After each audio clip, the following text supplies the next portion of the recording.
I don't want to live like this anymore. I'm going back to my parents' house."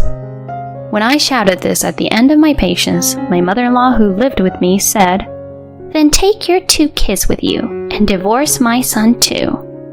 She grabbed my 3 and 5-year-old children's clothes roughly and pushed them toward me.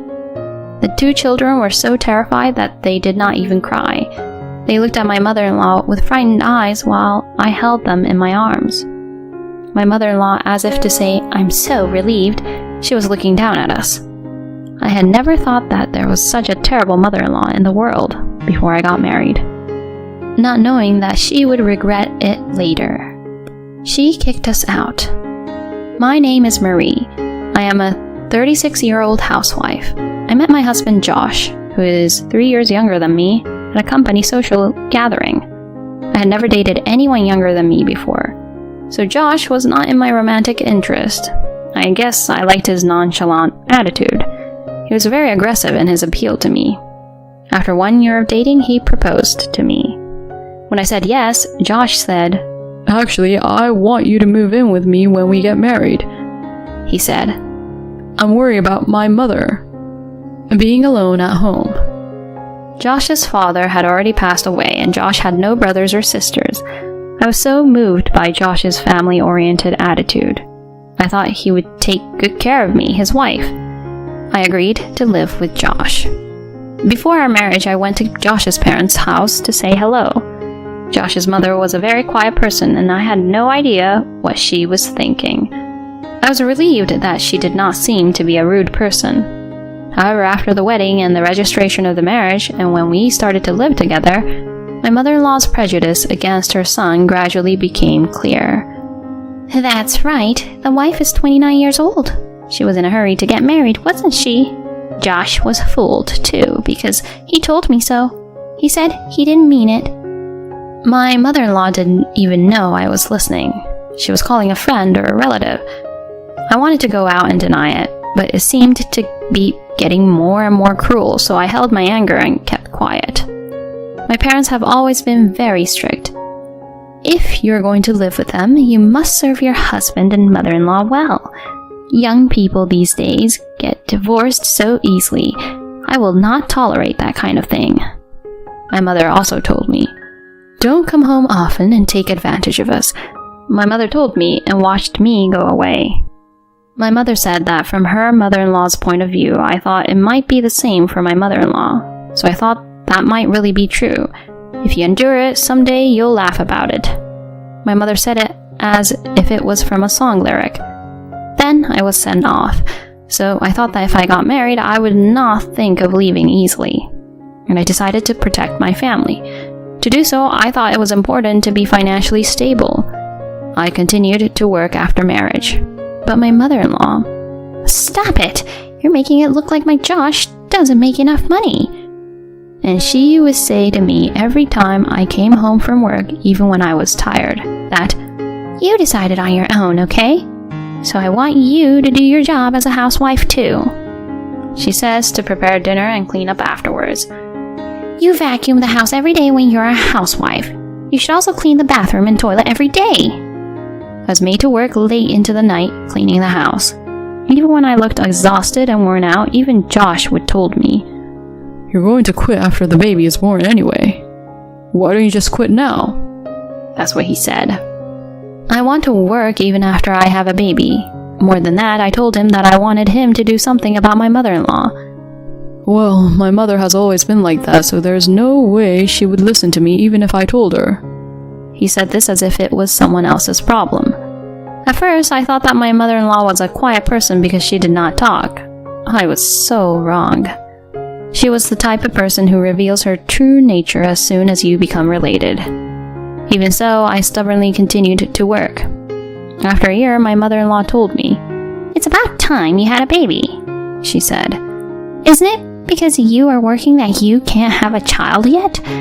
Infertility rate increases when you reach 30 years old. I already had Josh when I was 25. She started to sarcastically say these things, when I ignored her, as I should have. "He didn't have to marry someone this old. He could have had a younger one." She said that and walked away. getting on my nerves. Not long after that, I became pregnant. I was relieved to know that I would no longer have to deal with her sarcasm anymore. See, I told you so. You're too late to get pregnant at 30. It's your own fault. You should take care of the housework. She never took over the housework for me. I had no choice but to give up my job and stay home. But my mother-in-law was still not pleased. Oh, you have been working until now, when after all you're going to quit anyway. If that was the case, why didn't you quit early? And she would say things to despise me. In the end, I realized that no matter what I did, she wouldn't like it. I tried to stay out of her sight as much as possible. I had to make an effort not to see her in the house. To be honest, I wanted to have a home birth. But when I mentioned it to my mother-in-law, she said, "It's going home to your parents after all, isn't it? You still think of yourself as a child, don't you? Your parents are pathetic." She even insulted my parents. I was so frustrated and disappointed that I decided to give birth at home. However, when I talked to Josh and expressed my concern that I didn't know if I would be able to do the housework, "You're a stay-at-home mom. You can do it." "Oh, well, my mom will take care of it. Just don't put that burden on me." He directly told me so. At the time, Josh was in a management position. He seemed to be very busy, even from the side. I had been in that management position myself. I could understand how Josh felt. However, he had originally asked me to move in with him, and with that he did not follow up with any support for me. He left my mother-in-law, who was unattentive to me. I was gradually losing heart. However, at this stage, I still thought that I was still a happy person, because my life after the birth of my child was hellish. I gave birth to a baby boy, and he was very, very cute. But my mother-in-law didn't even hold him in her arms, and if he cried at night, she would say, "He's too noisy. Put him to bed soon." She would yell at me like that. I was so upset because I was raising a child for the first time. I was going out of my mind because of her hysterical yelling. When I was upset, the baby was anxious too. The crying did not stop, and the vicious cycle continued day after day. I never expected that my mother-in-law, who had experienced child rearing, wouldn't be such a good friend. I began to feel even more disgusted with my mother-in-law. Josh wouldn't take over childcare for me, and when the baby cried in the middle of the night, rather, he did the same thing as my mother-in-law. Hey, why did you take him somewhere else? I have to work early in the morning," he would say in a disgusted voice. I had no choice but to take the baby outside for a walk and return home some nights. So I was sleep deprived all the time, and I wondered when I would ever get a proper sleep. Day after day I was exhausted, doing housework and taking care of my child. My mother-in-law did not help me. When the baby cried during the daytime, she would say, "Gosh, it's too noisy, so I'm going out." So she started to go out. The superintendent of the condominium once said, "I heard that your mother-in-law is addicted to casino these days. There are really some people who get addicted to casino when they get old." I have been told that. I wondered if the noise of casino was not louder than the sound of a baby's crying. I had a very mixed feeling about it. However, I was relieved that my mother-in-law was gone from the house. I didn't say anything in particular because I was kinda relieved. However, my mother-in-law became too much into it and started to go out from morning till night. "Marie, can you give me some allowance? I have a lot of things to do this month." She started asking me for some money. My mother-in-law is supposedly receiving a survivor's pension. She never paid any living expenses to our house and kept all her money on her own. I thought she was obviously spending it in the casino. And because I didn't want my mother-in-law to stay at home, so I started to give her money. And thanks to this, our family budget, which I had managed to make ends meet, went crazy every month. But then I thought it was better than putting myself under stress, so I closed my eyes to the situation. Then Josh came to me. "Your bank book balance is going down. What are you spending it on?" I told him about my mother-in-law. When I told him about her, Josh did not blame his mother. "What are you thinking? You have to stop that kind of thing." He scolded me instead. "She's your mother. I was hoping you'd tell her yourself." "I didn't think you were such an unreliable woman. I was a fool to trust you with the family finances." He spat the blame on me. Anyway, don't ever give my mother any more money. He gave me the order not to give her any more money. Then, when my mother-in-law asked me for pocket money as usual, Josh told me not to give you any more money. When I rejected her, my mother-in-law looked at me with disbelief. It's a wife's job to make it work, right? You're supposed to take good care of your old ones. You're so useless. She was furious and went out of the house again.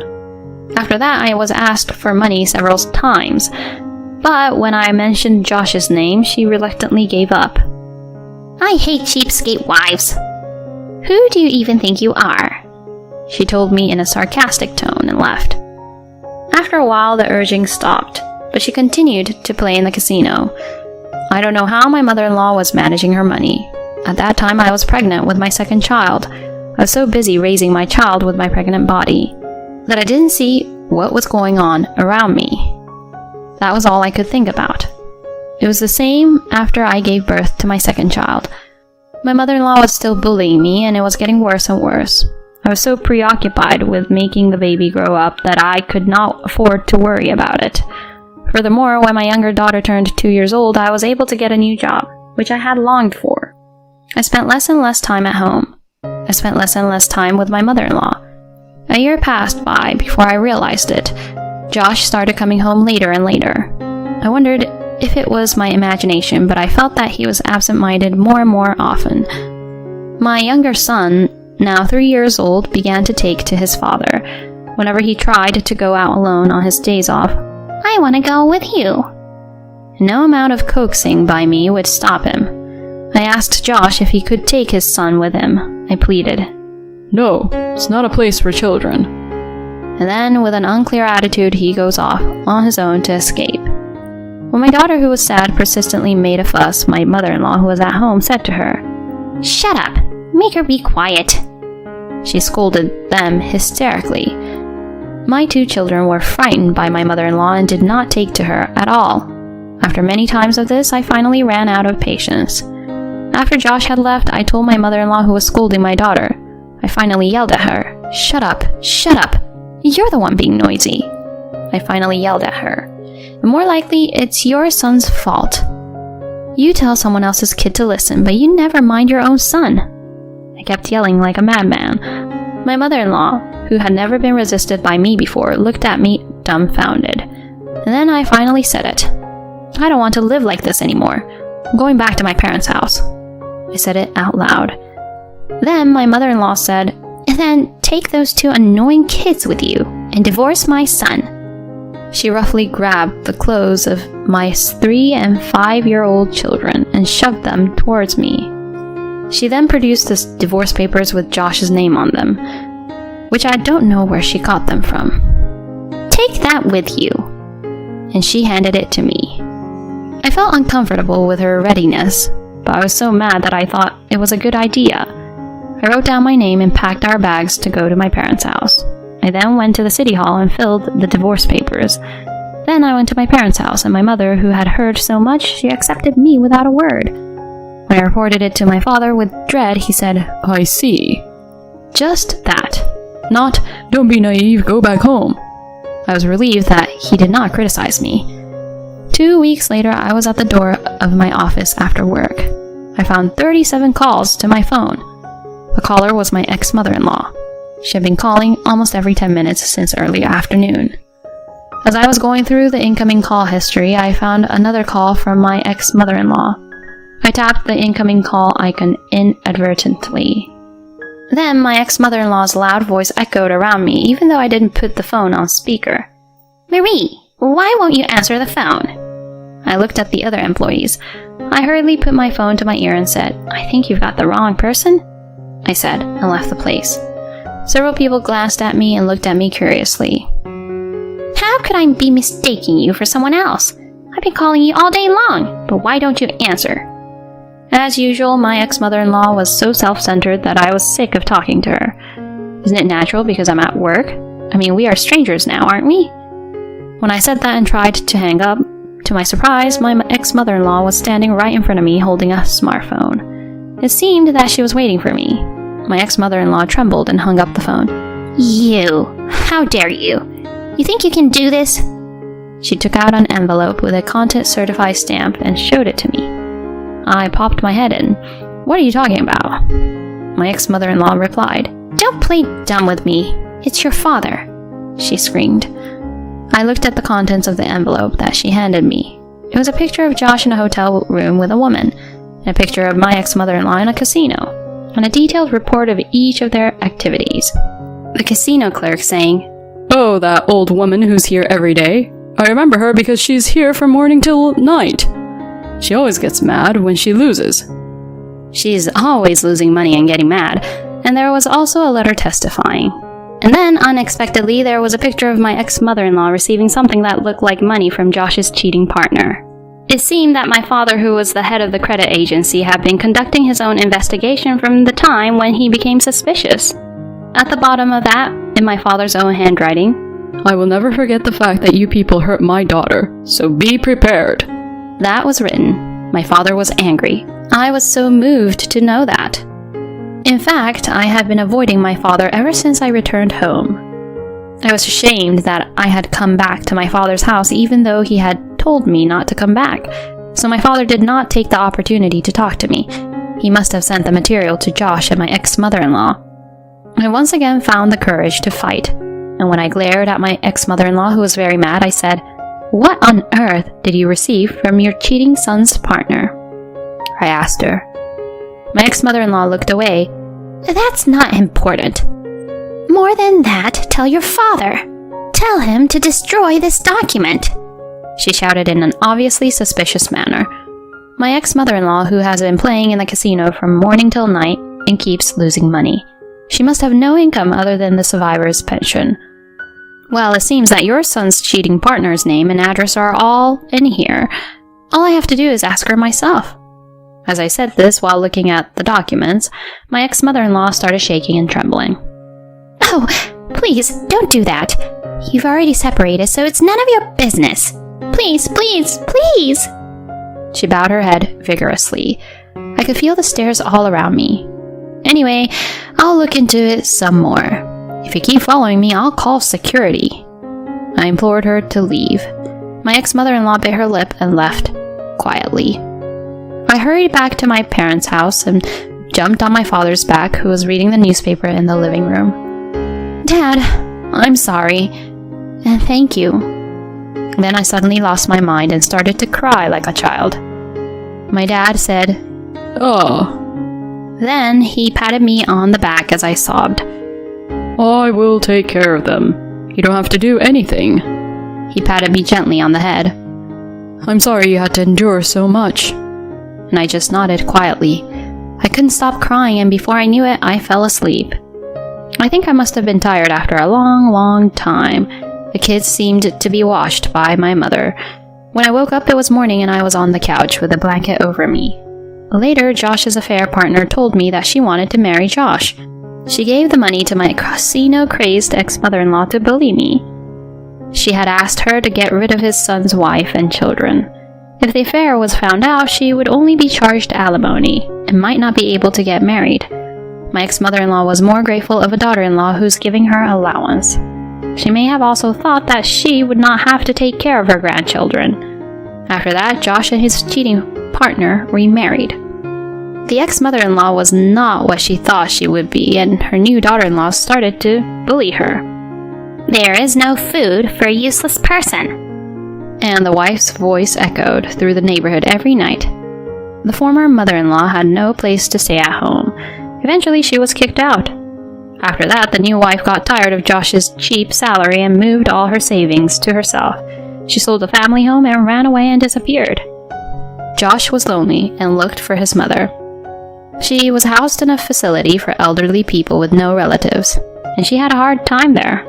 And as soon as she met Josh, she was like, "Oh my God!" She ran away screaming like that. "I don't want to go home! I don't want to go home! The devil is here!" She was clinging to a pillar, and he had a very hard time pulling her off. It was horrible to imagine how much his new wife had tormented her.